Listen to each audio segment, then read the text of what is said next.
नमस्ते मेरा भाई बहनों, मेरा नाम गुणवंती वैष्णव है। मेरे चैनल में आपका स्वागत है। तो आपको रंभा एकादशी बोले तो रमा एकादशी की ढेर सारी शुभकामनाएं मेरे भाई बहनों को। तो मैं आज आपको रमा एकादशी, उसको रंभा भी बोलते हैं, उसके बारे में आपको मैं बताऊंगी, कथा सुनाऊंगी। तो रमा एकादशी क्यों करने की, अगर करे तो उसका फल क्या मिलता है, उसके बारे में आपको मैं बताऊंगी आज। रमा एकादशी महात्म्य। धर्मराज युधिष्ठिर बोले, हे भगवान, अब आप मुझे कार्तिक मास की कृष्ण पक्ष की एकादशी की कथा सुनाइए। इस एकादशी का क्या नाम है तथा इससे कौन सा फल मिलता है। श्री कृष्ण भगवान बोले कि राजराजेश्वर, कार्तिक मास की कृष्ण पक्ष की एकादशी का नाम रमा है। इसके व्रत से समस्त पाप नष्ट हो जाते हैं। इसकी कथा इस प्रकार है। प्राचीन काल में मुचुकुंद नाम का एक राजा राज्य करता था। उसके इंद्र, वरुण, कुबेर, विभीषण आदि मित्र थे। वह सत्यवादी तथा विष्णु भक्त था।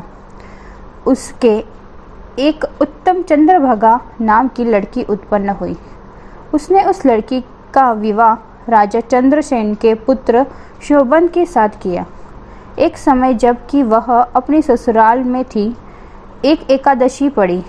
चंद्रभागा सोचने लगी कि अब एकादशी समीप आ गई है, परंतु मेरा पति अत्यंत कमजोर है, इसलिए वह यह व्रत नहीं कर सकते। परंतु मैं पिताजी की आज्ञा कठिन है। जब दशमी आई तब राज्य में ढिंढोरा पीटा। उसको सुनकर शोभन अपनी पत्नी के समीप गया और उससे पूछा कि हे प्रिय, तुम मुझे कुछ उपाय बताओ, क्योंकि यदि मैं व्रत करूँगा तो अवश्य ही मर जाऊँगा। इस प्रकार चंद्रभागा बोली, हे प्राणनाथ, मेरे पिता के राज्य में एकादशी के दिन कोई भी भोजन नहीं करता है। यहाँ तक कि हाथी, घोड़ा, ऊंट आदि भी तृण अन्न जल आदि ग्रहण नहीं करते। फिर यहाँ मनुष्य कैसे भोजन कर सकते हैं। यदि आप भोजन करना चाहते हैं तो यहाँ से दूसरे स्थान को चले जाइए, क्योंकि यदि आप इसी स्थान पर रहोगे तो आपको व्रत अवश्य ही करना पड़ेगा। इस पर शोभन बोला कि हे प्रिय, आपका कहना भी बिल्कुल उत्तम है, मैं अवश्य ही करूँगा। भाग्य में जो लिखा है वह होवेगा। ऐसा विचार करके उसने एकादशी का व्रत किया और अब सूर्य भगवान की भी अस्त हो गए और जागरण के लिए रात्रि हुई। वह शोभन को दुख देने वाली थी। दूसरे दिन प्रातः से पहले शोभन इस संसार से चल बसा। राजा ने उसके मृतक शरीर को दहन कर दिया। चंद्रभागा अपने पति की आज्ञा अनुसार अग्नि में दहन हो गई, परंतु पिता के घर रहना उत्तम नहीं समझा। रमा एकादशी के व्रत के प्रभाव से उसे मंदराचल पर्वत पर धन धान्य से युक्त तथा शत्रुओं से रहित एक उत्तम नगर प्राप्त हुआ। एक समय मुकुचुंद नगर में रहने वाला एक सोम शर्मा नाम का ब्राह्मण तीर्थ यात्रा के लिए निकला। उसने घूमते घूमते उसको देखा। उस ब्राह्मण ने उसको अपने राजा का जमाई जानकर उसके निकट गया। राजा शोभन ब्राह्मण को देख कर आसान से उठ खड़ा हो गया। अपने श्वशुर तथा स्त्री चंद्रभागा की कुशलता को पूछने लगा।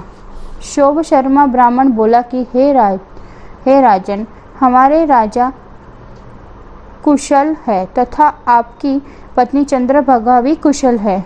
तब आप अपना वृतांत बताइए। मुझे यह बड़ा आश्चर्य है कि ऐसा विचित्र और सुंदर नगर आपको किस प्रकार प्राप्त हुआ। शोभन बोला कि हे ब्राह्मण, यह तब कार्तिक मास की कृष्ण पक्ष की रमा एकादशी के व्रत के प्रभाव से है। इसी से मुझे यह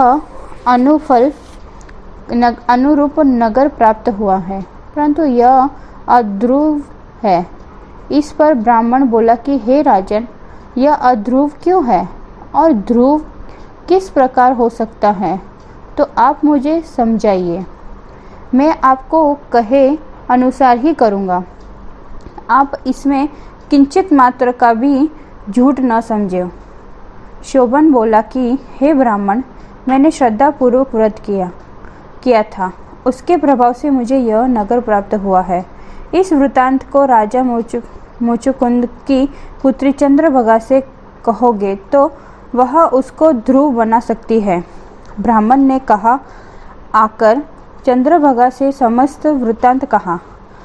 इस पर राजकन्या चंद्रभागा बोली कि हे ब्राह्मण, आप मुझे इस नगर में ले चलिए। मैं अपने पति को देखना चाहती हूँ। मैं अपने व्रत को प्रभाव से उस नगर को ध्रुव बना लूँगी।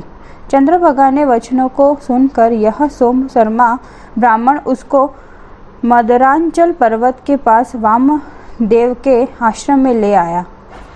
वामदेव ने उसकी कथा को सुनकर चंद्रभागा का मंत्रों से अभिषेक किया और चंद्रभागा मंत्रों तथा व्रत के प्रभाव से दिव्य देह धारण करके पति के पास चली गई। शोभन ने अपनी स्त्री चंद्रभागा को देखकर प्रसन्नता पूर्वक अपने वाम अंग में बिठाया। चंद्रभागा बोली, हे प्राणनाथ, अब आप मेरे पुण्य को सुनिए।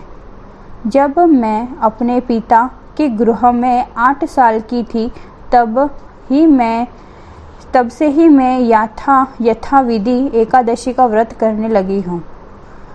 उन्हीं व्रतों के प्रभाव से आपको यह नगर ध्रुव हो जाएगा और समस्त कर्मों से युक्त होकर प्रलय के अंत तक रहेगा।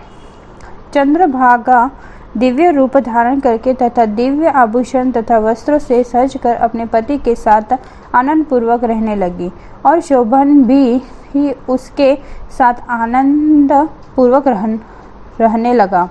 हे राजन, यह मैंने रमा एकादशी का महात्म्य कहा है। जो मनुष्य इस रमा एकादशी के व्रत को करते हैं उसके समस्त ब्रह्म हत्या आदि से पाप नष्ट हो जाते हैं और मनुष्य रमा एकादशी का महात्म्य सुनते हैं वह अंत में विष्णु लोक को जाते हैं। दोस्तों, अगर आपको यह वीडियो पसंद आया हो तो लाइक, शेयर और कमेंट करना ना भूलें। देखने के लिए धन्यवाद।